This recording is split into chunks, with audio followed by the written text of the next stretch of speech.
Happy lunch hour, gang. All right. Interesting title, huh? Divided We Stand. I'm going to give you this. That's pretty much the way the ruling class requires us to be.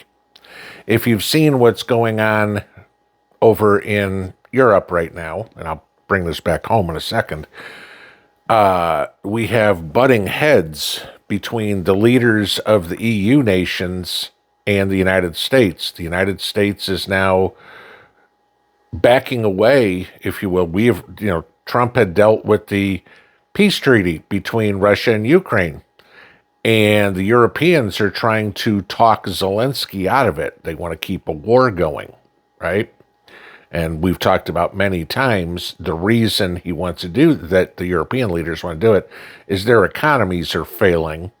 And so if they can keep the people thinking about the war in Ukraine, they won't think so much about the economy. Around here, we think about the economy a lot more than we think about the war in Ukraine. After all, Ukraine's not in our backyard. And so we should have nothing to do with it. Okay, here's the peace plan. Take it or leave it because we're done, is pretty much what the U.S. is saying here. And Europe's freaking out. But I want you to think about this. The elite, the ruling class, the oligarchs in any country need division. They need a boogeyman. And I mean, go back. We had the Soviet Union for decades was America's boogeyman. And we were good and the Soviet Union was bad. And that was all the politicians fought good versus evil, right? And then the Soviet Union fell in 1991. And all of a sudden, we didn't have a boogeyman. And so we came up with global warming and the ozone layer and all this sort of crap. And we had now the separation of people in the United States. Oh, we can't use aerosol cans. And oh, don't have a fire in your fireplace or whatever, right? And that put everybody in the U.S. in two camps. And all of a sudden we had a government here in the United States that started to split based on those that believed in the boogeyman and those that were saying, oh, it's bullshit. And the ones that were saying it was bullshit, of course, that's all of us. We are called conspiracy theorists. And we all know the joke, the difference between a conspiracy theory and a fact is about 6 months. But then 9/11 happened, and that threw a curve at everybody in Washington because, and I'm not going to get into the fact that some people saying Washington was involved with this, because that could be possible in this too, right? Okay, if you listen to what I'm saying. Then all of a sudden we had a unique enemy again.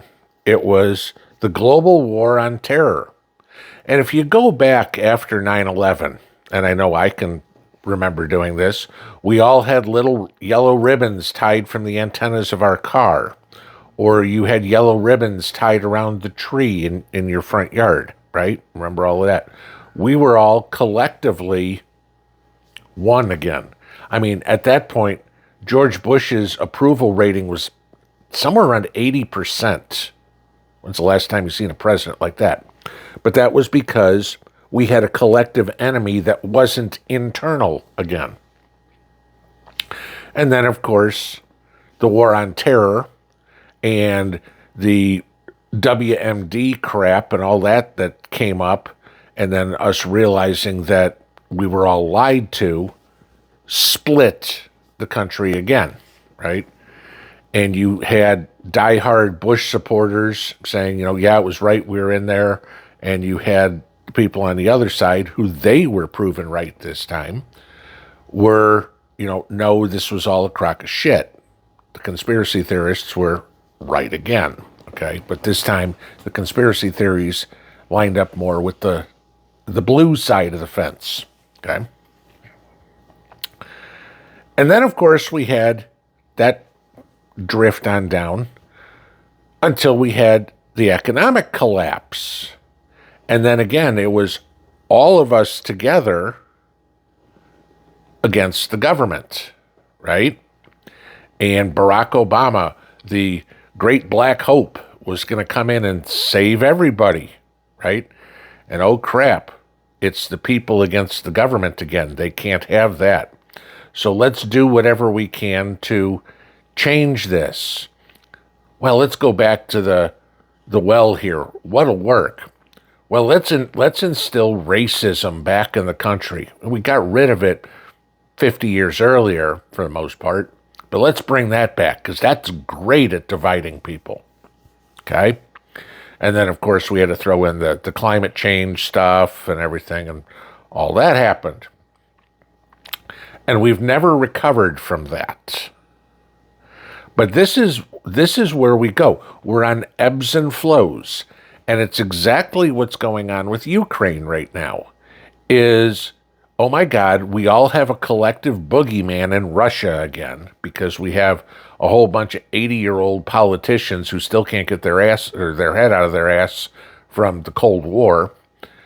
And for some goofy reason, nobody that ever gave a shit about Ukraine before, everybody around the world said it was the most corrupt country in the world. All of a sudden, well, gee, we can side with them and we have an enemy again. Because then we can bring in all this money for us, the oligarchs, the elites, the ruling class, and screw the people. Which is exactly what is going on in the world right now. Please tell me the quality of living in, I don't know, France, England, Germany, Spain, Italy, anywhere in Europe. They're all like this because the government's whole idea is let's put money toward Ukraine, screw the people. The United States got the same thing with screw the American people, let's bring in all the immigrants. And Europe saw, hey, immigrants? That can divide the people again? Let's do that too. We'll bring them all in from North Africa. And then, of course, we got the same thing going, hey, let's bring them all in from the Middle East. And we have division of people again. And then came Trump, who says, no, we need to be non-divisive. We need to get everybody back, make America as a whole great again. And oh my God, the liberals couldn't handle that.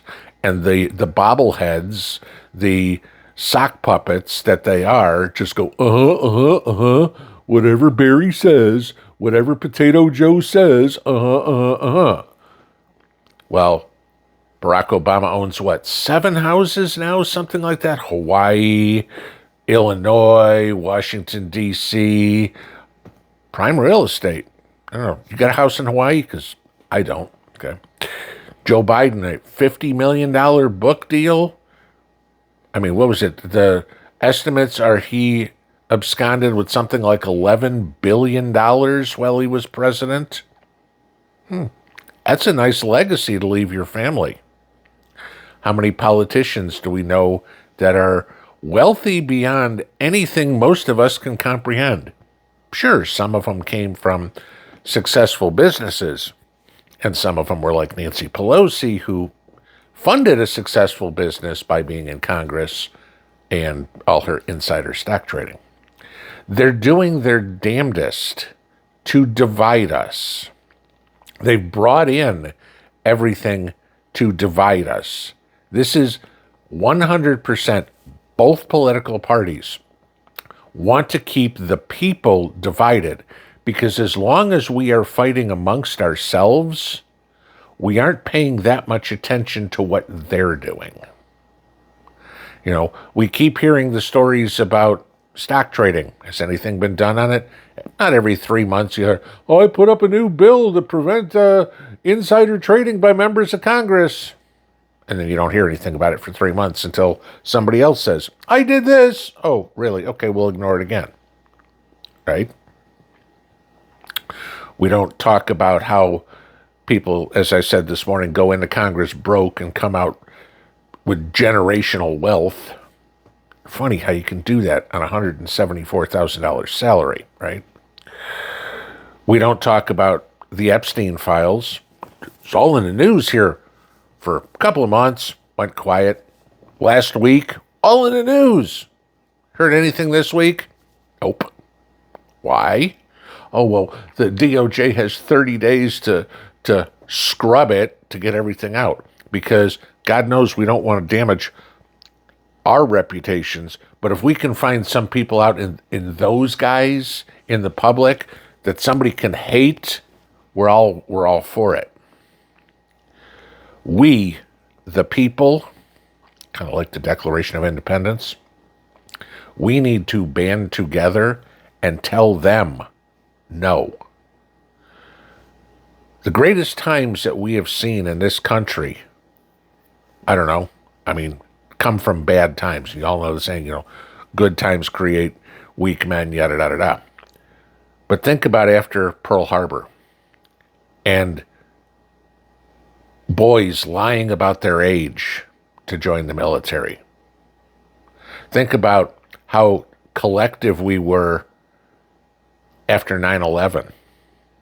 Even think about after John F. Kennedy's assassination. How even the Republicans were in tears, right? We came together, not when we had problems, but when the government screwed something up and they lost their power. It's about damn time we, the people, take the power back and get rid of the clowns that want to destroy us solely for their benefit.